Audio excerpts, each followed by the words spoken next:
ஜெர்மனியில் உள்ள நிறுவனங்களில் உடம்பு சரியில்லை என கூறி விடுப்பெடுக்கும் ஊழியர்களின் எண்ணிக்கை அதிகரித்துக் கொண்டே வருவதாக அந்நாட்டின் நிறுவனங்கள் தெரிவிக்கின்றன.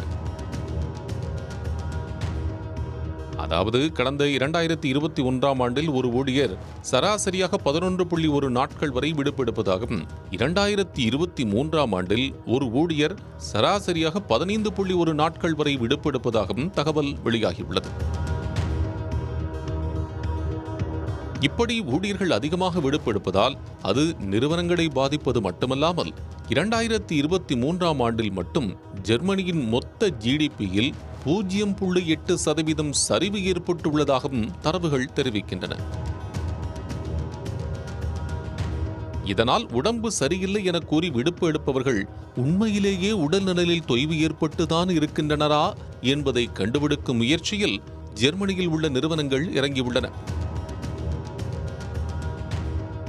இந்த ஸ்பெஷல் ஆபரேஷனுக்காகவே தனியாக துப்பறியும் நிறுவனங்களை தொழில் நிறுவனங்கள் நாடுகின்றனவாம். இந்த துப்பறியும் அதிகாரிகளும் ஊழியர்களை பின்தொடர்ந்து அவர்களுக்கு உண்மையிலேயே உடம்பு சரியில்லையா என்பதை பார்த்துவிட்டு அந்த ரிப்போர்ட்டை நிறுவனங்களிடம் ஒப்படைக்கிறதாம். மேலும் ஜெர்மனியில் இயங்கி வரும் டிடெக்டிவ் ஏஜென்சிகளுக்கு ஆண்டுக்கு இதுபோல 1200 கேசுகள் கிடைக்கிறதாம். இதனால் இது வருங்காலத்தில் நல்ல வளர்ச்சியை காணும் தொழிலாக அமையும் என பொருளாதார வல்லுநர்கள் தெரிவிக்கின்றனர்.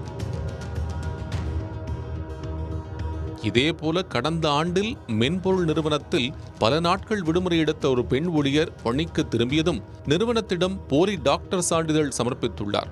இந்த விஷயம் கண்டுபிடிக்கப்பட்டதால் அவருக்கு சிங்கப்பூர் நீதிமன்றம் சுமார் 3 லட்சம் வரை அபராதம் விதித்த சம்பவம் எல்லாம் நடந்தது.